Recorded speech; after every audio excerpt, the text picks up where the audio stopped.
Okay, we're back with Alex McKinley, who's MD at LSE Share Talk, the investor portal. Is that a fair way of describing it, Alex? Yeah, it is, yeah. It's information portal, yeah. Right, and you specialise in sort of the hot small cap stocks that private investors love and want to make money in? We do at the moment, yeah. We're basically in the AIM markets, and that's the type of companies we're looking at. Yeah. Right. Is there any particular reason why that is? Why do private investors focus on that area when they could be looking at BP and Shell and Kingfisher? And why are you focusing on that?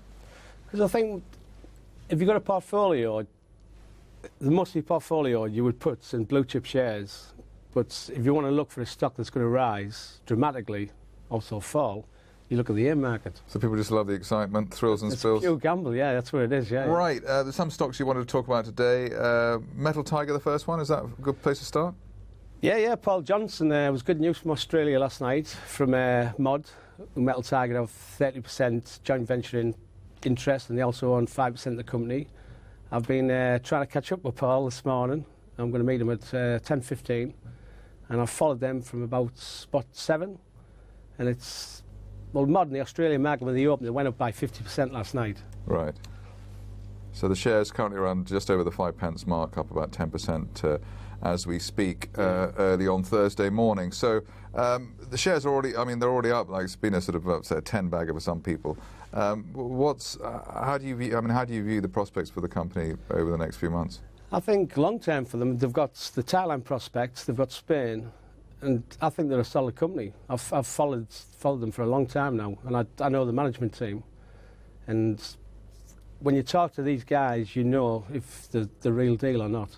Right. They're basically, they've got holdings in small mining companies, so they're doing all the hard work. If you want to get into that area, they're sort of doing all the hard work for you. Really, is that fair to say? As well, because you've got to look at the markets as well. Now it's on the rise. So if you look at the mining companies now. If you're in the right position, now is the time I would think to be into it. Yeah, because I remember when they first came to market that it looked as though after 5 years in the doghouse in the mining sector, you sort of think they're having a go at calling the bottom here, and it could be another 5 years. But in fact, they were only about sort of 6 months later. Everything's happened. The right place at the right time. Yeah, so the timing is everything on that, or has been everything. It is. That. Right, let's go on to the next company, European Metals. What can you tell us about that? Lithium. I met with Keith yesterday, had an interview with them, same thing again, they're in the right place at the right time, they're in the heart of Europe. REM owns 20% of them. Right, rare earth minerals? Yeah, they've actually took their purchase up to 20%, and I'll put my hands up, I took my eye off the ball on that one. I interviewed them in February, and they were 5p, and I think they hit 15p or somewhere, so they've basically got 200%. Yeah. So, Keith were having a bit of a chuckle about that. So they've gone from, mid-February they were 5p, and they went up to nearly 15p, so they tripled in less than a couple of months. Yeah, they did. But the story's just starting for them, I think, because of the electric cars. You look at the way the European Union's going, the car manufacturers, big car manufacturers now are really picking up on this. And the lithium, where they're based, they're right on the border to Germany. So I do think they're in the right place at the right time. All right, so the same sector as well. So maybe if the shares cool off a bit, maybe towards 12p, 10p, might be an opportunity. I think they'll go great guns, mate. Right, FinnAust Mining, a company I met a couple of years ago, obviously when the situations long story. The situation in the doldrums. What's the latest from that? I interviewed the guys yesterday, and it just looks a good prospect. It does. Just when you talk to them, the video will go on the LSE Share Talk website. But they're in Greenland, and it just looks the real deal. Right. It does, definitely. And in terms of potential on the share price, is there you got any view on that? The stock's up from 0.5 pence in December, 0.7 pence to nearly 4 pence now. That's the problem with these situations. It's either too early or too late. Well, I think that story. If you follow that story over the next 6 months, and the news that's going to come on that company over the next 6 months is going to come rapidly. Right. So that's all I would say with that company. So I would definitely have them on your watch list. Okay. And finally, Coinsilium. What's the story there? What do they do? What's the story there? Well, they're basically Bitcoin and fintech sort of company. They're not listed on the AIM market. But I met up with them guys this week, and just absolutely amazing blokes, unbelievable. And they're going to the institutes, the banking sector, and it's a story that's unfolding now with Bitcoin and so on.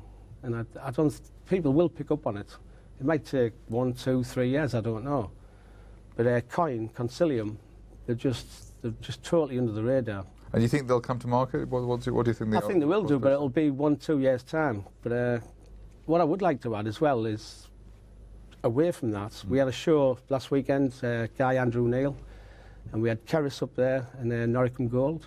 Yeah. And that was really successful.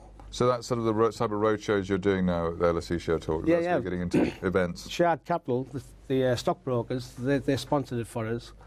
And we had the 2 companies up. We did the slides, the Q&As. Hopefully you'll join us in June. Well, if there's a drink in it, I'll be there. But with the Noricum thing, the last time I was on here, I think they were spot 10 and they went to spot 19. And that story's just unfolding as well. Right. So these are sort of, your basic message is that, a lot of these stocks have sort of doubled, tripled, etc. over the last few months or couple of months, but this is just the beginning. It's not it's not a flash in the pan. It's not a pump and dump. We follow these companies like Keris. We've followed them through. We've done the same with Noricum. We'll follow that story for the next 12 to 24 months. And Keris, I think, looking at the presentation, I think they'll go for the Prince Albert mine if they have the funds. So that's KRS. That for me, they've still got a long way to go yet. Okay, well, Alex McKinley, we'll see how those stocks go from LSE Share Talk, and look forward to attending one of your events over the near future. Andrew as well. Right, okay, we'll be back after the break.